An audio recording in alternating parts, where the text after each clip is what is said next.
listening to the Fear Film Studios Podcast Network.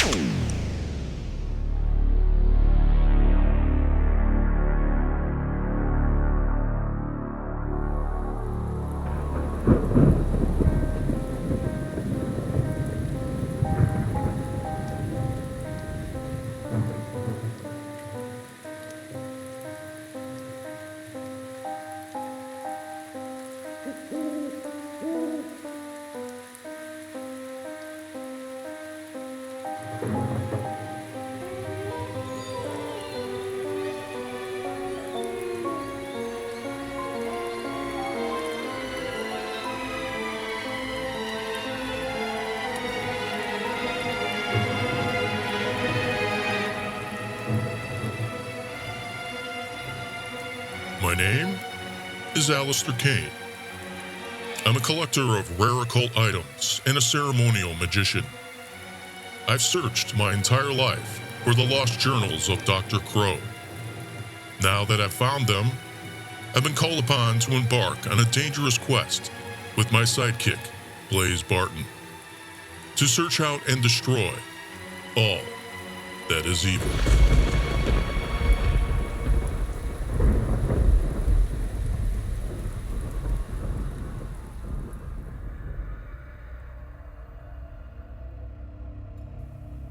He who seeks evil will find it. Our journey begins. My new partner, Blaze Barton, and I are traveling to a part of the world I've never heard before. In fact, I don't think any human has been to this part of the world, ever. But I've been known to be wrong before. Our destination? The Hidden Church, or the Church of the Light. How can you go to a place no one can find? That's a good question. In fact, nothing in this quest makes any sense to me at all. I thought my knowledge of the occult was quite extensive, but after reading just a few chapters of Dr. Crow's journals, I was dead wrong. It would take me years of training to learn the knowledge needed to master these protection spells and incantations, especially to defeat the level of evil we are about to encounter. I'm not even faithful to the God that's supposedly going to protect us. My only hope is that Blaze is as good as he says he is. But that's not the worst part. What has me really worried is when I read one of the chapters in the journal of Dr. Crow. The following is what's written in the journal.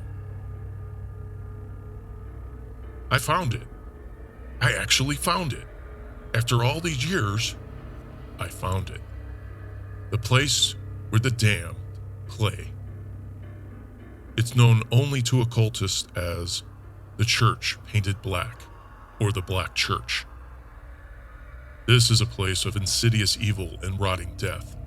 The building itself is not even real, but an illusion formed by evil thoughts, appearing and disappearing wherever it pleases, collecting human souls and feeding leftover corpses to human demons. It can seduce a person into thinking that it's a holy place, then strikes you down when you least expect it. It's a cancer, attracting all manner of evil men who become mindless minions who are willing to do all sorts of dirty deeds for this evil place. It must be destroyed at all cost. But there's something that dwells in this place. A black figure. A figure I've never encountered before. I have fought and defeated all factions of evil. I even encountered the father of lies, the devil himself. No. This is more powerful, more cunning, more evil. It may even be alien.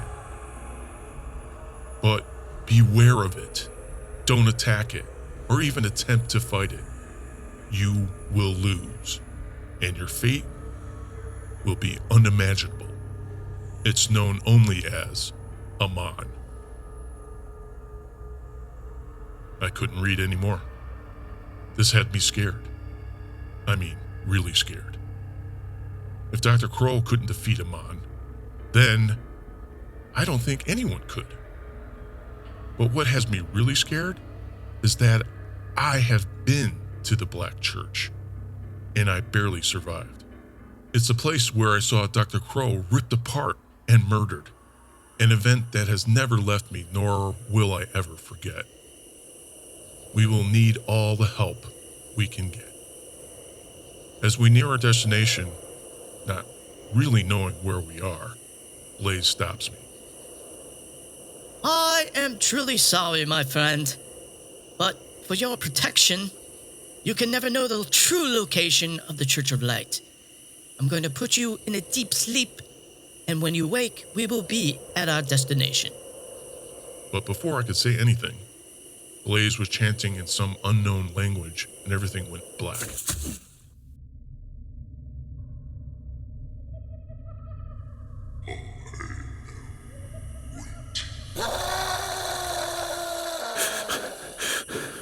I wake, only to see the scared face of Blaze Barton, who puts a finger in front of his lips to keep me silent. He says only one word, Banshee. But this is not your typical Banshee. This type of Banshee haunts you for your life force, a type of vampire that can literally suck the life out of you. You can hear them as they cry in the night. You have to stay in the moonlight or they will grab you in the shadows. They're usually not that much of a threat by themselves, but in numbers, they're very dangerous. It sounds like there's a lot of them out there in the night. If they surround us, we're dead. We must be close to the Church of Light. Demons are known to inhabit the area around the church to hunt for the souls of unknowing travelers seeking the Holy Church. Certain types of demons use banshees to surround their victims, giving them no chance to fight. I hope and pray Blaze has some sort of plan to get us out of this deadly mess we found ourselves in. We move cautiously down a narrow path, lit only by moonlight and surrounded by grand mausoleums and ancient crypts.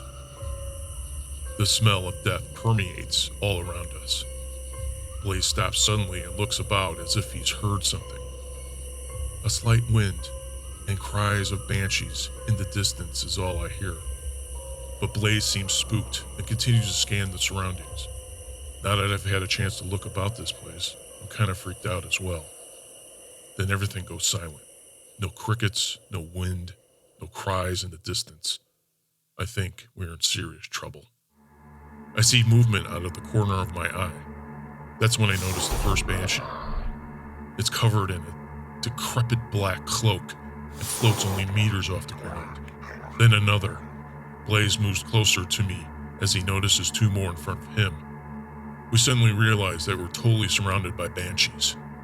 Our luck just might have run out.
You are listening to the Fear Film Studios Podcast Network.